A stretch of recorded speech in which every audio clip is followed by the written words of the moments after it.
Hello दोस्तों। आप देख रहे हैं good knowledge for you Sachin के साथ। आज हम एनसीईआरटी की एक बुक का विश्लेषण करेंगे। उसमें सामाजिक विज्ञान इसका नाम है और भारत और समकालीन विश्व वॉल्यूम 1 इसका जो शीर्षक है कक्षा 9 के लिए इतिहास की पुस्तक। अब हम खंड 1 पर चलते हैं। खंड 1 है घटनाएं और प्रक्रियाएं। घटनाएं और प्रक्रियाएं। इस खंड में आप फ्रांसीसी क्रांति, रूसी क्रांति और नात्सीवाद के उदय का इतिहास पढ़ेंगे। आधुनिक विश्व की रचना में इन तीनों घटनाओं का महत्वपूर्ण योगदान रहा है।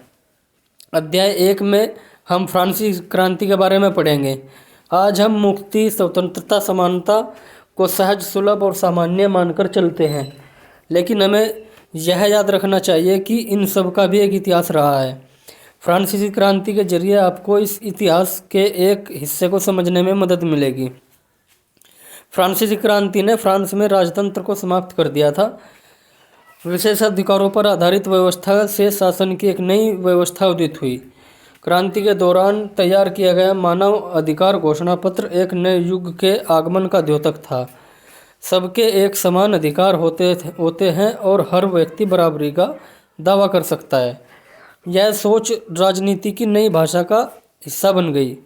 समानता और स्वतंत्रता की यह सोच नए युग का केंद्रीय विचार थी, लेकिन विभिन्न देशों में इन विचारों को नाना रूपों में समझा गया और साधा गया। भारत और चीन, अफ्रीका और दक्षिण अमेरिका के उपनिवेशवाद विरोधी आंदोलनों ने कई ऐसे विचारों को जन्म दिया जो बेहद रचनात्मक और मौलिक थे, लेकिन इन आंदोलनों की भाषा और मुहावरे को 18वीं सदी के उत्तरार्ध की घटना से ही वैधता मिलती रही थी। अध्याय 2 में आप यूरोप में समाजवाद के आगमन और उसकी नाटकीय घटनाक्रम के बारे में पढ़ेंगे, जिसके चलते रूस के शासक जार निकोलस सेकंड को सत्ता छोड़नी पड़ी। रूसी क्रांति ने समाज परिवर्तन का एक नया तरीका गढ़ने का प्रयास किया। इस क्रांति ने आर्थिक समानता और मजदूर किसानों की बेहतरी का सवाल उठाया।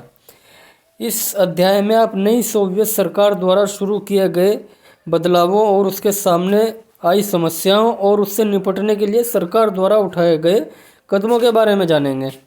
सोवियत रूस की सरकार ने खेती के औद्योगिकीकरण और मशीनीकरण का कार्यक्रम तो दृढ़ता के साथ आगे बढ़ाया ही, लेकिन उसने नागरिकों के कई ऐसे अधिकारों का हनन भी किया जो किसी भी लोकतांत्रिक समाज के संचालन के लिए अनिवार्य होते हैं। फिर भी समाजवाद का नारा विभिन्न देशों के उपनिवेशवाद विरोधी आंदोलनों का हिस्सा बना। आज सोवियत संघ बिखर चुका है और समाजवाद संकट में है, लेकिन 20वीं सदी के पैमाने पर समकालीन विश्व का रूपाकार तय करने में यह सबसे अधिक शक्तिशाली ताकत थी। अध्याय 3 में आप जर्मनी के बारे में जानेंगे। इस अध्याय में हिटलर के उदय और नात्सीवाद की राजनीति का विश्लेषण किया गया है। यहाँ आप नात्सी जर्मनी में औरतों व बच्चों की दशा, स्कूलों व यातना गृहों के बारे में पढ़ेंगे। इस अध्याय से आपको पता चलेगा कि नात्सीवाद ने किस तरह विभिन्न अल्पसंख्यक समूहों को जीने के अधिकार से वंचित कर दिया था। किस तरह से उन्होंने यहूदियों का सफाया करने के लिए यहूदी विरोधी भावनाओं को भड़काया और लोकतंत्र व समाजवाद के लिए एक मारक युद्ध छेड़ दिया।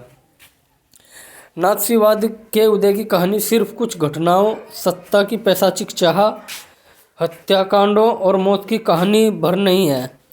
यह विभिन्न स्तरों पर चलने वाली एक विस्तृत और दिल दहला देने वाली व्यवस्था की कहानी है। भारत में भी कुछ लोग हिटलर के विचारों से काफ़ी प्रभावित हुए थे, लेकिन ज़्यादातर लोगों को नात्सीवाद के उदय पर खौफ ही महसूस हुआ। आधुनिक विश्व का इतिहास सिर्फ स्वतंत्रता और समानता, लोकतंत्र के फूलने की कहानी भर नहीं है। यह हिंसा और निरंकुशता, मृत्यु और महाविनाश की भी कहानी है।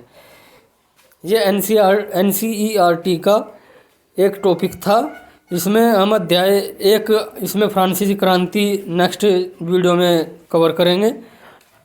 अगर आपको एनसीईआरटी की और भी वीडियो और क्लास की भी वीडियो चाहिए तो हमारे चैनल को सब्सक्राइब कीजिए और ऐसी ही नॉलेजेबल वीडियो देखते रहिए। धन्यवाद।